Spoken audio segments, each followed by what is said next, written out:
अस्सलाम वालेकुम मेरे प्यारे भैन भाइयों की हाल है। मैं उम्मीद करना ठीक होवोगे। अल्लाह दे करम फजल नाल मैं भी ठीक हाँ।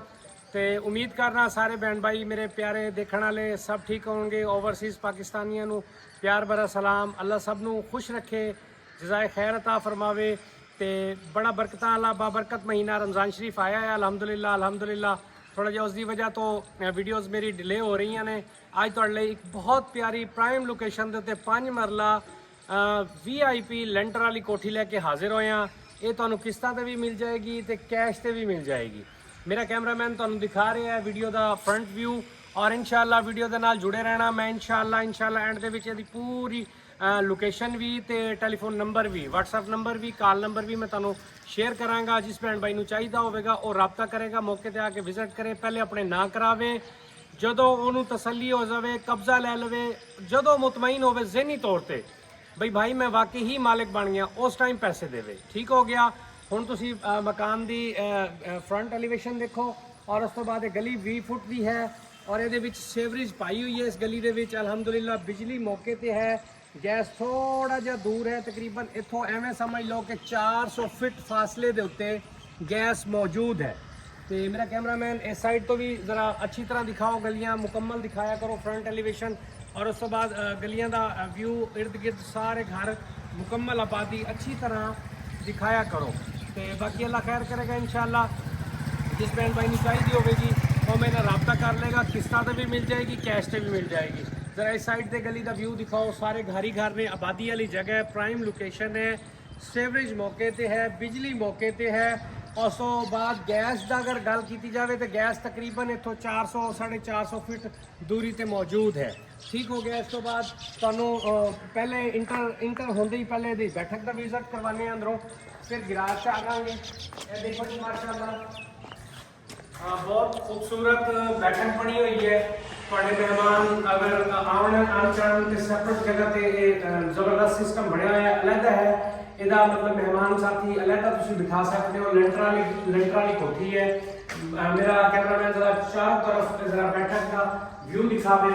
फ्रंट एलिवेशन की विंडो, फ्रंट के दरवाजे तो भी विंडो, हवादार जगह है, बेहतरीन बनाया है, बेहतरीन। उस साइड तो खड़े होकर जरा वीडियो मारोगे ना तो जरा खूबसूरत जी उन्होंने पूरी लोकेशन का पता लग जाएगा और घर बैठे ही जो मेरे बहन भाई लैन वाले ने वो फैसला कर सकेंगे कि आया कि असं ये मकान लेना है या नहीं लेना।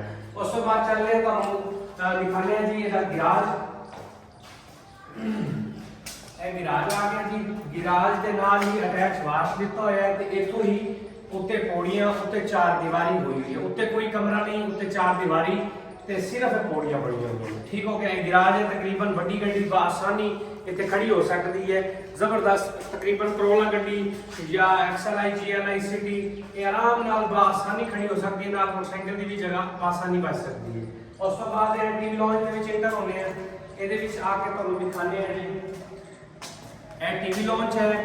असल च मेरा माइक खराब हो गया है और काफ़ी भाई कमेंट्स करेंगे कि आवाज़ समझ नहीं आ रही, क्योंकि नवा बने हुआ मकान हो ना तो आवाज़ गूंजती है।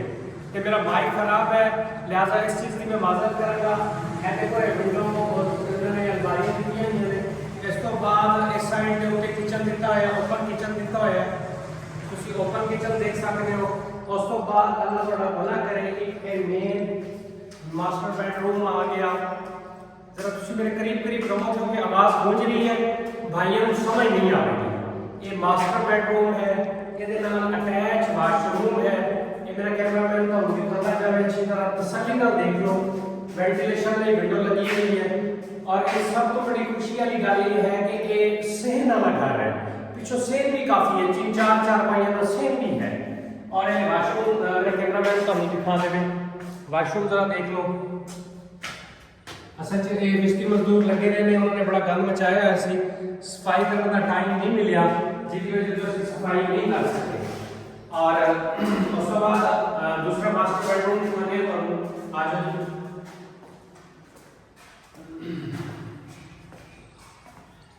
एक होर बेडरूम है थले, बेहतरीन बने हुए, खुला बेडरूम है, जबरदस्त रेंटर का घर है, VIP छोटी फैमिली बेहतरीन अपॉर्चुनिटी है। 4 इन हैश करो, कब्जा करो, अपने नाम कराओ, उस तो बाद जब तसल्ली हो जाए उस तो बाद पैसे देना। आ जाओ जी।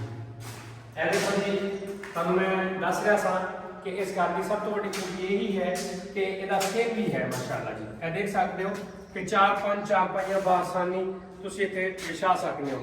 ਉਸ ਤੋਂ ਇਲਾਵਾ ਇੱਥੇ ਵਾਸ਼ ਏਰੀਆ ਯਾਨੀ ਕਿ ਵਾਸ਼ਿੰਗ ਏਰੀਆ, ਕੱਪੜੇ ਵਗੈਰਾ ਵੀ ਧੋ ਸਕਦੇ ਹੋ ਬਾਸਾਨੀ। ਇਹ ਵਾਸ਼ਰੂਮ ਦੀ ਇਹਦੀ ਛੱਤ ਵੀ ਪਾਈ ਹੋਈ ਹੈ ਤਾਂ ਕਿ ਬਾਰਿਸ਼ ਦੇ ਦੌਰਾਨ ਤੁਹਾਨੂੰ ਪਰੇਸ਼ਾਨੀ ਦਾ ਸਾਹਮਣਾ ਨਾ ਕਰਨਾ ਪਵੇ। ਹੁਣ ਇਸ ਤੋਂ ਬਾਅਦ ਮੈਂ ਤੁਹਾਡੇ ਕੋਲ ਇਜਾਜ਼ਤ ਚਾਹਾਂਗਾ। ਪਹਿਲੇ ਤਾਂ ਮੈਂ ਤੁਹਾਨੂੰ ਇਹਦਾ ਰੇਟ ਦੱਸ ਦਿਆਂ। अगर कोई भाई लेना चाहे 26 लाख की डिमांड है फाइनल, वो थोड़ी बहुत कमी बेशी हो जाएगी। अगर कोई किस्ता ते लेना चाहे 3 साल का प्लान है, 16 लाख एडवांस है, 32 लाख रुपए की ये बनेगी। ठीक हो गया, 3 साल का टाइम होगा। 16 लाख अगर तुम दोगे एडवांस तो फौरी तुम्हें चाबी मिल जाएगी। उस तो बाद तुम रहिंदे हुए किस्तां पे करोगे, जो तुहाडी किस्तां क्लीयर हो जाएंगी उस टाइम तुहाडे नां करा दी जाएगी। रजिस्ट्री इंतकाल वाली जगह। अगर तुम कैश से लोगे पहले अपने नां कराओ, कब्जा करो, जो तुम ज़हनी तौर पर मुतमईन होवो उस टाइम पैसे देना। ठीक हो गया। उस तो बाद मुल्तान भावलपुर बाईपास तो 8 किलोमीटर की मुसाफिर ते बिलीवाला बिलीवाला एक बहुत बड़ा शहर है, ये उत्थे घर है। उस यानी कि मुल्तान तो यदि मुसाफियत 8 किलोमीटर की बनती है। उस तो बाद मैं तुहानू अपना टेलीफोन नंबर दसा 0300 732 83 41। इस ते व्हाट्सएप भी बनया हुआ है, कॉल नंबर भी है। जिस भाई नू चाहिए होवे और रब्ता कर सकता। ठीक हो गया जी, जज़ाकल्लाह, अल्लाह हाफिज़।